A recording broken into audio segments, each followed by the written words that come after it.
विश्वामित्र की कथा।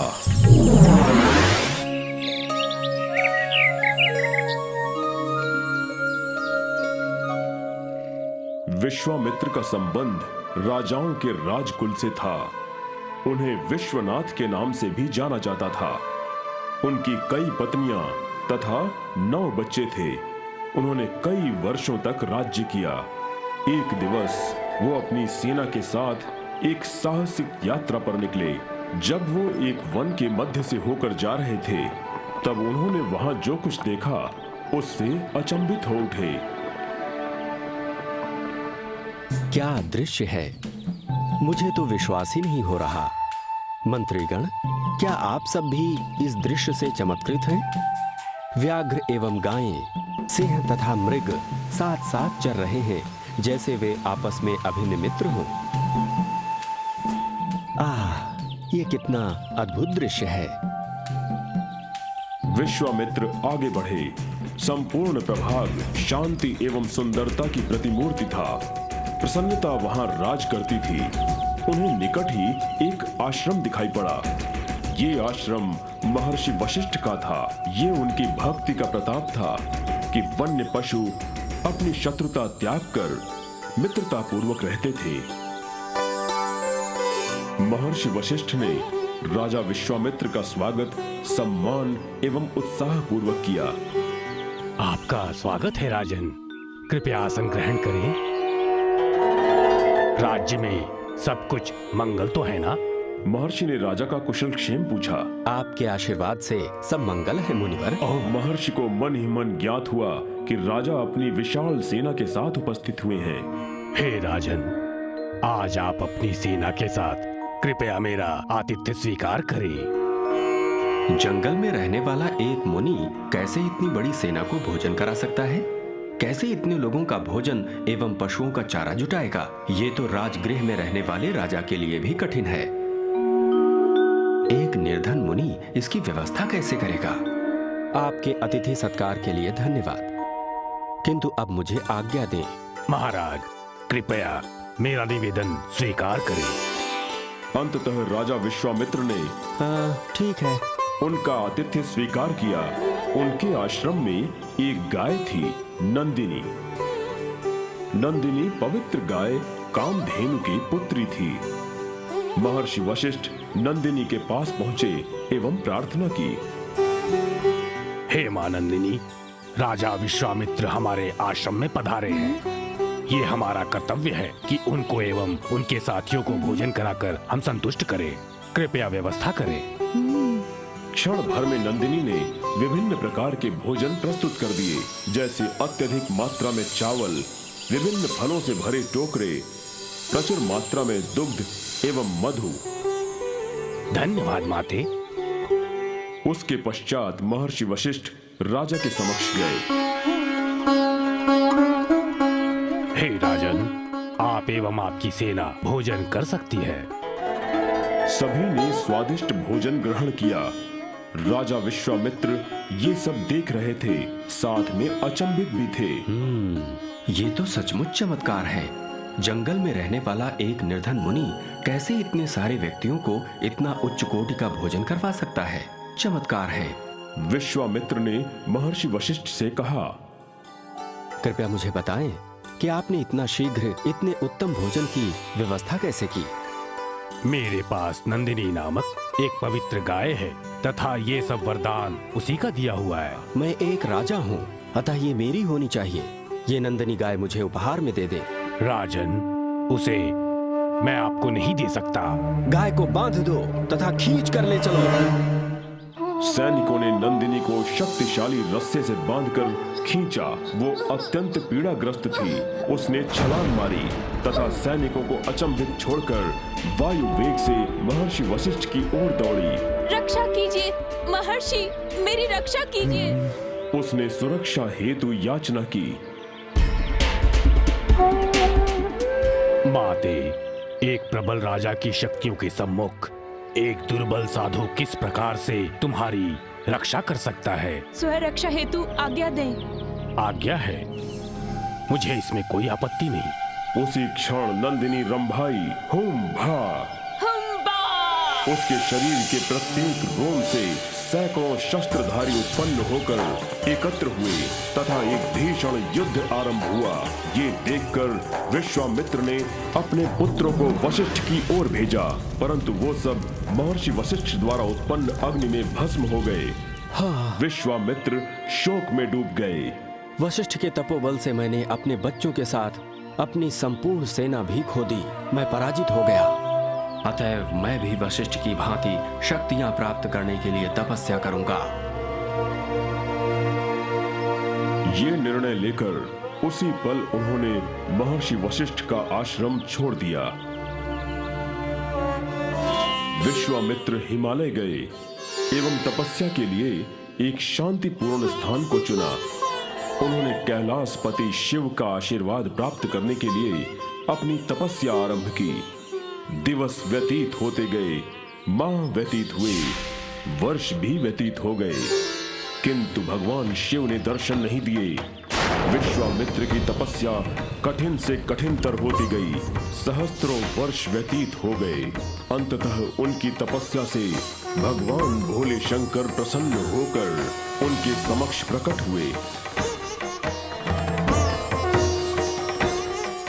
हे विश्वामित्र, मैं तुम्हारी तपस्या से अत्यंत प्रसन्न हुआ।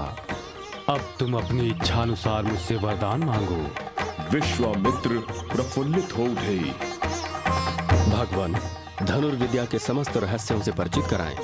समस्त चमत्कारिक बाणों का रहस्य बताएं जो यक्षों, राक्षसों, गंधर्वों एवं महर्षियों के पास है। तथास्तु मेरे पुत्र। अब विश्वामित्र इन शक्तियों को पाकर अत्यंत प्रसन्न थे। वशिष्ठ, तुमने मेरा सर्वस्व नष्ट कर दिया। अब तुम इसका दंड भोगोगे। इतना कहकर वो महर्षि वशिष्ठ के आश्रम की ओर चल पड़े। महर्षि वशिष्ठ उस समय ध्यान में मग्न थे। अब तुम मेरी शक्ति तथा पराक्रम देखो। उन्होंने अपने धनुष से कई बाण छोड़े। अन्य ऋषियों ने अकस्मात आक्रमण को देखा तथा हाहाकार करते हुए इधर उधर भागने लगे। इस कोलाहल से महर्षि वशिष्ठ का ध्यान भंग हुआ। उन्होंने अपने नेत्र खोले। उनके सम्मुख राजा विश्वामित्र भयानक अस्त्र के प्रहार करने को तत्पर खड़े थे। जिस योग दंड पर वे अपने हाथों को विश्राम देते थे, उस योग दंड को उठाकर महर्षि वशिष्ठ ने सामने कर दिया। प्रत्येक बाण एवं अस्त्र आकर सीधे योग दंड पर जा लगे। योग दंड ने सभी अस्त्रों को स्वयं में समाहित कर लिया। चमत्कार है। मैं अब क्या करूं? समस्त चमत्कारी बाण एवं अस्त्र जिन्हें मैंने वर्षों की तपस्या के परिणाम स्वरूप प्राप्त किया था, इस ऋषि की शक्ति के सम्मुख वो सभी व्यर्थ चले गए। अत्यंत ग्लानि में वो सिर झुकाकर वहीं बैठ गए। दूसरी ओर सभी आश्रम के निवासी लौट आए तथा महर्षि वशिष्ठ के शौर्य की प्रशंसा की। अत्यंत हताशा में विश्वामित्र ने उच्छ्वास भरते हुए कहा, शक्ति तथा अस्त्र सभी व्यर्थ हैं। मैं ब्रह्म ऋषि बनूंगा, तब मैं वशिष्ठ से अपना प्रतिशोध अवश्य ले पाऊंगा। परंतु इस पराजय ने विश्वामित्र को हतोत्साहित नहीं किया। उन्होंने महर्षि वशिष्ठ को पराजित करने का अपना निर्णय नहीं बदला। उन्होंने निश्चय किया कि अपनी शक्तियों को बढ़ाने के लिए पुनः तपस्या करेंगे। वे अब दक्षिण की ओर गए, वहां के एक वन में समाधि लगाई तथा ब्रह्मदेव को प्रसन्न करने के लिए तप आरंभ कर दिया। विश्वामित्र अपनी तपस्या में लीन थे। सैकड़ों वर्ष व्यतीत हो गए, परंतु ब्रह्मदेव उनके सम्मुख उपस्थित नहीं हुए। विश्वामित्र ने तपस्या करना नहीं छोड़ा। सहस्त्र वर्षों के पश्चात ब्रह्मदेव उनके अडिग आत्मविश्वास को देखकर प्रसन्न हुए तथा उनके समक्ष प्रकट हुए। हे राजा विश्वामित्र, अब तुम्हें राजर्षि की पदवी मिलती है। मैं धन्य हुआ।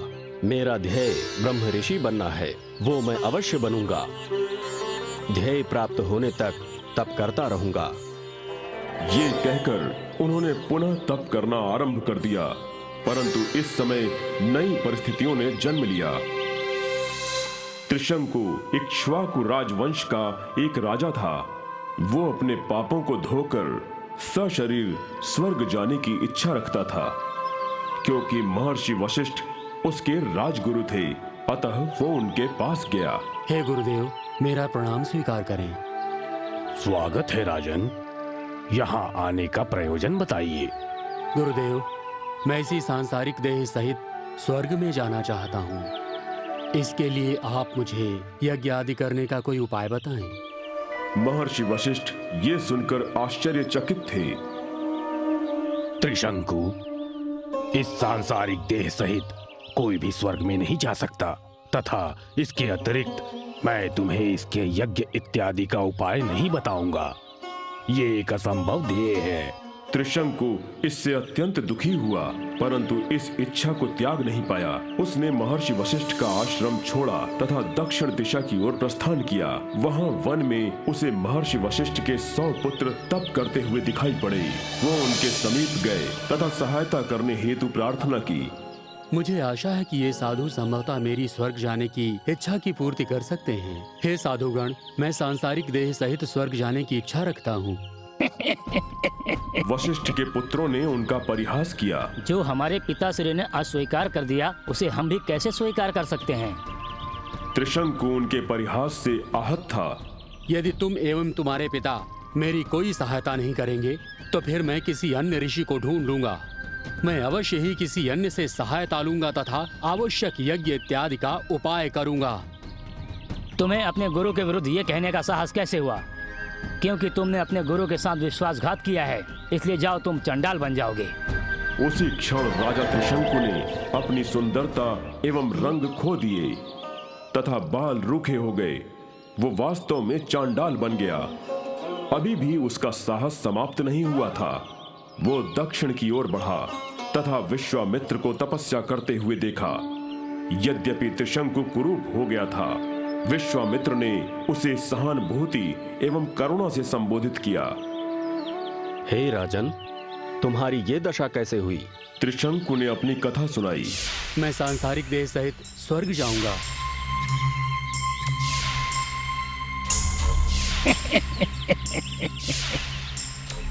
क्योंकि तुमने अपने गुरु के साथ विश्वासघात किया है, इसलिए जाओ, तुम चंडाल बन जाओगे। हे मुनिवर, मैंने कभी भी मिथ्या वचन नहीं दिए। मैंने सदैव अपनी प्रजा पर धर्मानुसार राज किया है, परंतु अब कोई मुझे शरण नहीं देता। क्या कोई उपाय है कि मैं प्रभु को अपने प्रयासों से प्रसन्न कर सकूं? त्रिशंकु, तुम उद्वेलित ना हो। मैं तुम्हें यज्ञ की रीतियां सिखाऊंगा। विश्वामित्र के मार्गदर्शन में उचित प्रकार से यज्ञ आरंभ हुआ। त्रिशंकु ने विश्वामित्र के निर्देशानुसार देवताओं को महत्वपूर्ण अंश प्रदान किए, परंतु कोई भी देवता ये अंश ग्रहण करने नहीं आए। देवताओं के इस व्यवहार से विश्वामित्र अत्यंत क्रोधित हो उठे। त्रिशंकु, इन सब बातों से विचलित मत हो। अपनी तपस्या के बल पर सांसारिक देह सहित मैं तुम्हें स्वर्ग भेजूंगा। विश्वामित्र ने त्रिशंकु को स्वर्ग भेजने के लिए धरती से ऊपर उठाया। त्रिशंकु अपने सांसारिक देह सहित अनवरत ऊपर उठता गया तथा देवलोक में जा पहुंचा। त्रिशंकु को स्वर्ग की ओर आता देखकर स्वर्ग के राजा इंद्र अत्यंत क्रोधित हुए। त्रिशंकु, हाँ? तुम अत्यंत ही मूर्ख हो। स्वर्ग में तुम्हारे हेतु कोई स्थान नहीं, क्योंकि गुरु का अपमान करने के कारण तुम्हें शाप प्राप्त हुआ है। वो हवा में लहराता हुआ धरा की ओर शीघ्रता से अग्रसर हुआ। वो भय से कांपने लगा। उसने याचना पूर्ण स्वर में पुकारा, मेरी रक्षा करो, मेरी रक्षा करो, मेरी रक्षा करो। इसकी गंभीरता को समझकर विश्वामित्र ने आदेश दिया, सुनो राजा त्रिशंकु, भयभीत मत हो, वहीं ठहर जाओ। अपने तपोबल के द्वारा विश्वामित्र ने त्रिशंकु को अधर में लटका दिया था। अपने उत्तरदायित्व में लिए गए कार्य को समाप्त करने के लिए विश्वामित्र ने नए सप्तऋषि मंडल का निर्माण किया तथा दक्षिणी आकाश में कई अन्य सौर्य मंडलों की भी रचना की। मैं एक अन्य इंद्र उत्पन्न करूंगा। अब मैं देखता हूँ कि कैसे स्वर्ग का इंद्र बचता है। ये सुनकर ऋषि तथा देवता गण भयाक्रांत हो उठे। वे नीचे धरती पर आए। स्वागत है। हे महामुनि, त्रिशंकु को कुरु वशिष्ठ का श्राप प्राप्त था, अतः वो स्वर्ग नहीं जा सकता था। मेरे शब्द तथा प्रतिज्ञा व्यर्थ नहीं हो सकते। जिन सौर्य मंडलों को मैंने बनाया उन्हें स्थिर ही रहने दो। राजा त्रिशंकु को भी अधर में ही रहने देते हैं। देवता गण इससे सहमत थे।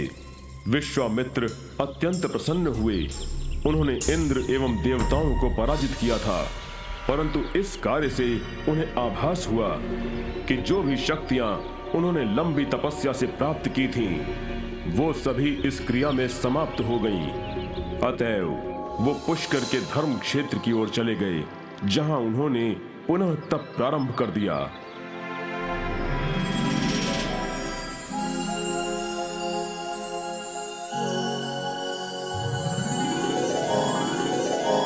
ब्रह्मर्षि विश्वामित्र ने पुनः अपनी तपस्या प्रारंभ की। इस काल में अम्बरीश अयोध्या का राजा था। उसने ये निर्णय लिया कि वो बलि कर्म यज्ञ करेगा, परंतु देवता उसके बलि के पशु को चुरा ले गए। अतएव वो गुरु के कहे अनुसार बलि के पशु को ढूंढते हुए एक वन में पहुंचा। मार्ग में उसे मुनि रुचिका का आश्रम मिला। उसने उन्हें अपनी व्यथा सुनाई। हे मुनिवर, मेरी सहायता करें। मैं तो निर्धन साधु हूँ, आपकी क्या सहायता कर सकता हूँ? अम्बरीश की व्यथा सुनकर ऋषि रुचिका एक निष्कर्ष पर पहुंचे। मेरे 3 पुत्र हैं, उनमें से एक को मैं बलि कार्य हेतु दे सकता हूँ। ये बालक ले जाएं तथा इसके बदले 1 लाख गाय भेज दें। उस बालक को बलि के पशु के रूप में राजा अम्बरीश के साथ भेज दिया गया। लौटते समय वे पुष्कर पहुंचे। विश्वामित्र इस बालक के मामा थे। वे वहां तपस्या कर रहे थे। अपने मामा को देखकर बालक को लगा कि संभवतः अब उसके प्राण बच जाएंगे। वो अपने मामा के पास भागा तथा उनकी गोद में जाकर बैठ गया। विश्वामित्र गहन तपस्या में थे। उन्होंने धीरे से अपने नेत्र खोले। ये मेरी गोद में कौन बैठा है? मामा श्री, मेरी रक्षा करें। यद्यपि मेरे माता एवं पिता तो हैं, परंतु वो न होने के बराबर है। आप तो सबकी रक्षा करते हैं, मेरी भी रक्षा करें। मेरा जीवन तो बचना चाहिए, परंतु राजा के यज्ञ में बाधा नहीं होनी चाहिए। अपने नन्हे भांजे को यूं विलाप करता देखकर विश्वामित्र को उस पर दया आ गई। भयभीत मत हो मेरे पुत्र, मैं हूं ना। मैं तुम्हें विशेष मंत्र कंठस्थ कराऊंगा जो तुम्हारी सारी कठिनाइयां दूर कर देगा। जब तुम बलि के लिए बांधे जाओगे, इन मंत्रों का उच्चारण मनोयोग से करना, तुम्हारा जीवन बच जाएगा। बालक उनका आशीर्वाद लेकर वहां से चल पड़ा। बलि स्थल पर राजा ने यज्ञ प्रारंभ किया तथा बालक को बलि वेदी से बांध दिया गया। जब वो बांधा गया तो उस बालक ने अपने मामा द्वारा दिए गए मंत्रों का उच्चारण करना प्रारंभ कर दिया। शुद्ध भक्ति भाव से मंत्रों के उच्चारण को सुनकर इंद्र तथा अन्य देवता अत्यंत प्रसन्न हुए। उन्होंने उस बालक को आशीर्वाद देकर बचा लिया। बालक के जाने के पश्चात विश्वामित्र पुनः सहस्त्रों वर्षों के कठोर तप में डूब गए। ब्रह्मदेव पुनः उनके समक्ष प्रकट हुए। हे विश्वामित्र, अब तुम वास्तव में ऋषि हो गए हो। परंतु विश्वामित्र इस वरदान से संतुष्ट नहीं थे। उनका ध्येय तो ब्रह्मर्षि बनना था, तो उन्होंने तप की निरंतरता बनाए रखी। इसी काल के मध्य में विश्वामित्र एक सुंदर स्त्री से मिले जिसका नाम मेनका था। विश्वामित्र उसके साथ प्रसन्नता पूर्वक 10 वर्षों तक रहे। उनकी एक पुत्री भी थी जिसका नाम शकुंतला था। एक दिन विश्वामित्र सोचने पर बाध्य हुए। मैंने अपनी तपस्या क्यों छोड़ दी? भयंकर भूल हुई मुझसे। उन्हें इसका दुख था। तदोपरांत वो मेनका को त्याग कर उत्तर दिशा में गए।